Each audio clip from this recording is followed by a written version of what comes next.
We never got to the bottom of it. We ended up having somebody cleanse the house, and things seem to have gone away, and they've moved on, and I've not heard anything since. So I don't know. That's wild. That's very cool.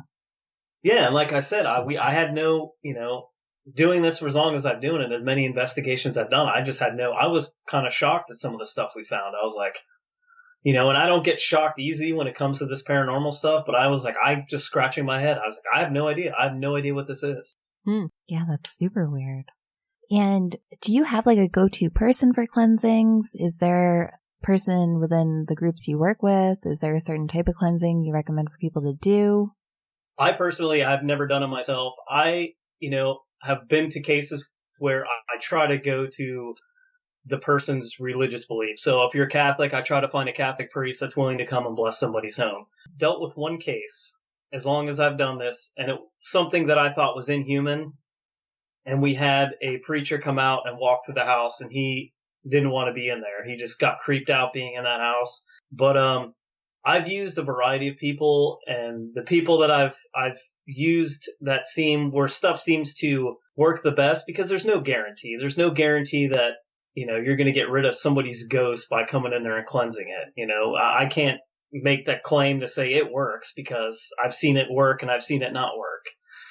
But I've had more success with people coming in with sage, like a Native American or something like that, and doing their rituals, as opposed to having a priest just come in and sprinkle holy water. And that's not saying anything against what people want, but that's just been my experience. But I had a good friend for a while that I, would refer to, and he was the kind of guy where he was like, I'll make the smudge sticks, I'll give you the sage, but he wants the family to do it themselves, because it's like, it's your place, it's your space.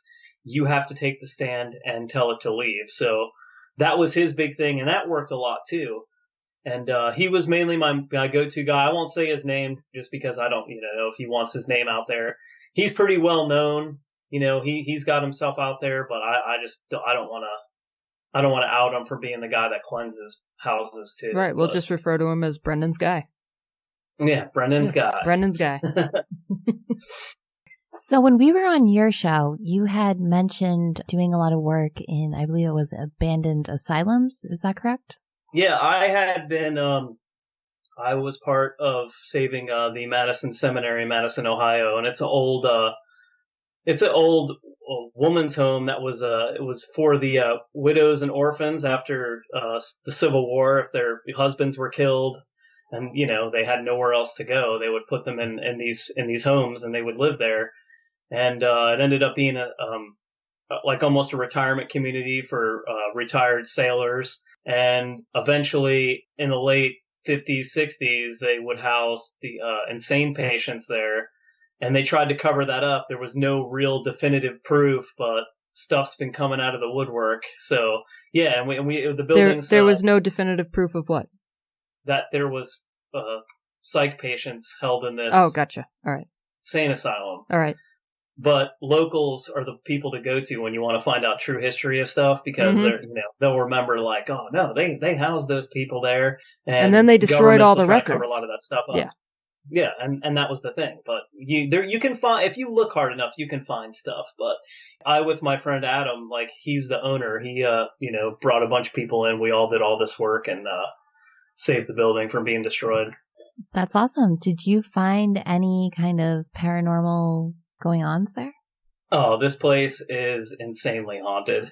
It's super haunted. It was actually on Ghost Hunters last night, the episode of Ghost Hunters last night. But yeah, it's insanely haunted.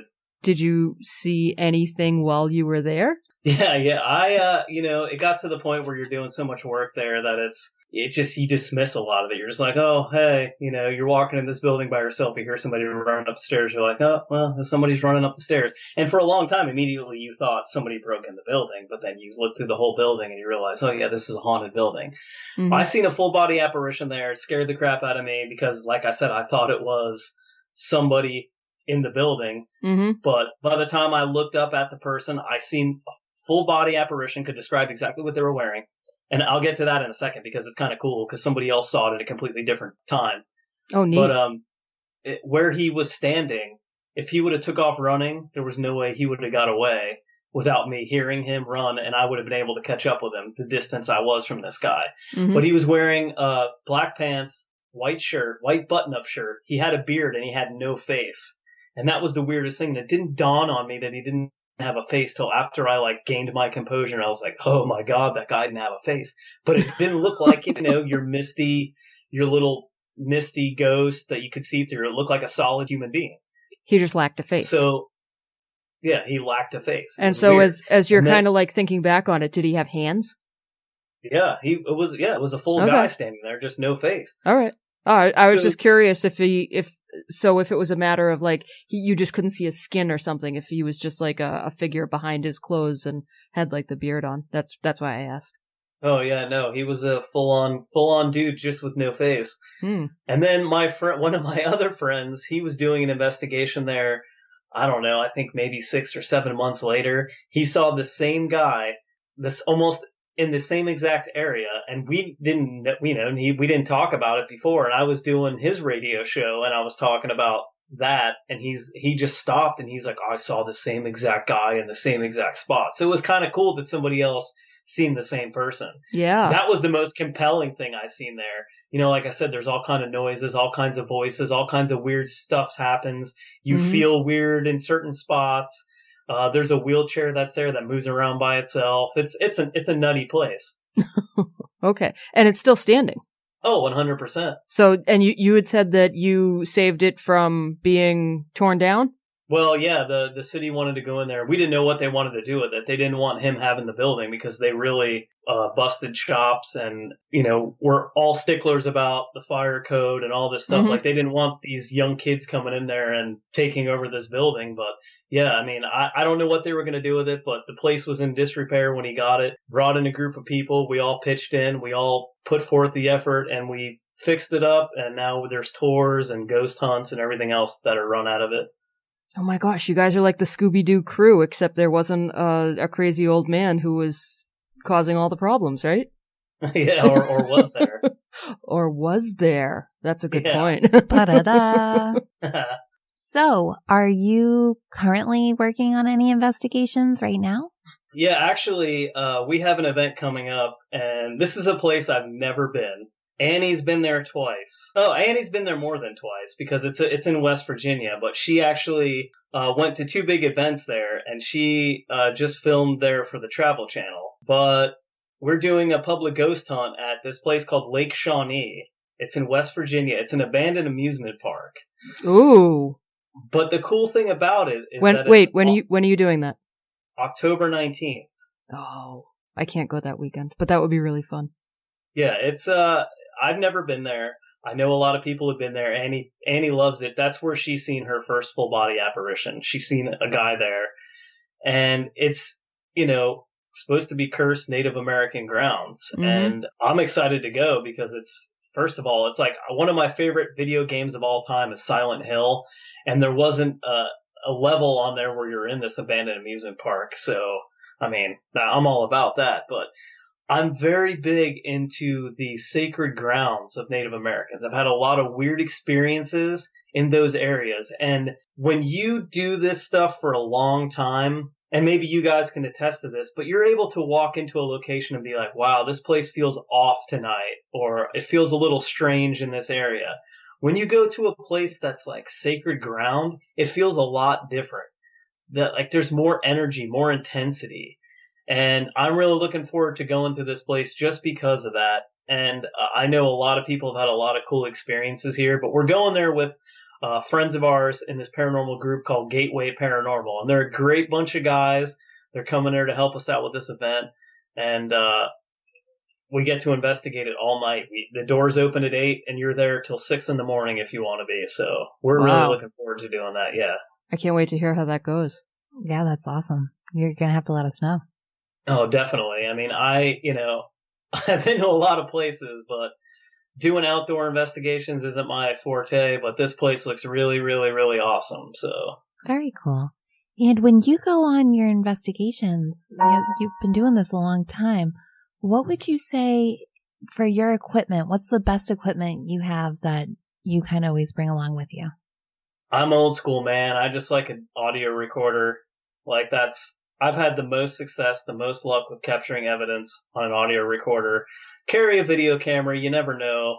And a lot of the times lately, the past 2 years, like doing this stuff, I've been doing a lot of video work with teams and, with TV stuff and with like, web series and that kind of stuff. So you're used to having cameras around anyway, but you always do want to have a camera around just in that small instance that you do catch something that you can't explain on camera.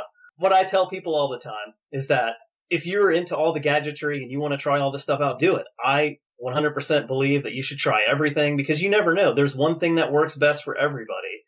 But, all this new technology that comes out, who's to say that they're not going to develop something in the next couple of years where you can actually, an app on your phone where you're able to scan across the room and you actually can see a ghost looking at you that's not in like thermal imaging. It's just like, I can see that guy, So I don't think I would want that app on my phone. I think I would. That would be kind of sweet, but hell yeah. But I don't know. Sometimes I think it's better not to know what's in the room with you. No, I like it. I think it would make the ghost hunting sessions last a lot shorter, though. Yeah, but I mean, who's to say what they're going to come out Right? with? No, absolutely. I'm just kidding. But I mean, as far as me, like I love audio stuff. I'm the most intrigued by audio stuff. Yeah, you see a full body apparition, that's sweet, but just think about like hearing a voice down the hallway and they don't have vocal cords. Like, where the heck did that come from? That's like the weirdest thing of all time. Or catching, direct responses to a question you asked in the dark when no one else is there and you get a response. I mean, that just, to me, to this day, is just still the most intriguing thing. It gives me chills. Yeah, no, it's incredible. And one thing I'm interested to ask you, especially because you are an electrician, is how do you feel about K2 meters? You know what? I worked around a lot of electricians, a lot of old electricians, and I said, hey guys, have you ever heard of a K2 meter? And all of them are like, what the heck is a K2 meter? So, I mean, I don't know many electricians that use them, but I do believe that, spirits are energy, and I do believe they work in that instance. They do pick up electromagnetic field because, think about it, electricity, when it's turned on, it's creating electric shield. Like, that's all it is. It's just a flow of electrons. So that's why when you put that meter up to like a light switch that's turned on or a light, it's picking up that shield of electrons. So when you have no power and you're getting some kind of reading off these K2 meters, I mean, it's energy. Everything is energy. So, I mean, I've used them. I use EMF meters. I use K2 meters. I think they're a great tool. I guess I should go back and say audio is not the only thing I'd use. I want a couple things to show that there's more than one thing happening here. So if I have a K2 meter going off after asking a question and I'm catching an EVP at the same time, I have two sources of instruments that are saying, okay, like here's this, I caught a voice and at the same time, my K2 meter was going off. So bam, there's something happening here that I can't explain because some kind of energy is being dispersed. And voila, there you go. You got more proof right there. So definitely. If that makes sense. Oh, yeah, absolutely. I totally That's a really agree. good point. When we go, we are like you. We're pretty old school. We just do, I always have my K2 on me. Then we have voice recorders, and Beth usually brings a camcorder, and often we'll have a thermometer with us too. So yeah, we keep it pretty basic also. And it's cool too because now, with technology and everything, you can just download all these audio files onto your computer and actually just see where the blips start to pop up. Mm-hmm. Yeah. Which, exactly. If you have 8 hours of recording, makes it a lot easier to go through it all. I used to work with this guy years ago, and he had the most brilliant way of finding EVPs without listening to the whole audio thing. Now, I'm not saying if you are really into the investigation, you should listen to every second of your audio if you really want to catch evidence and make sure nothing's there. But he gave me this program, and it was like an ornithology program. It like measured the frequency of bird calls, okay? And I can never remember the name of it. And I had it on my computer for years, my desktop. But you could go there and you could put it in a frequency setting. And Wow. EVPs will show up in a certain frequency. So he'd be able to go through his audio. And he showed me a few times. He's like, all right, here's an audio file. Oh, look, 10 minutes in, I got an EVP. And sure enough, he'd click on it and you'd hear a question being asked and bam, a response just from seeing the, like you said, the blips on the screen. And we'd always find it in the same frequency level, that these EVPs would always be in the same frequency level. So you could go through and put the heat signature on the audio file and find them right away. And I can't remember for the life of me what this program was called, but it was awesome.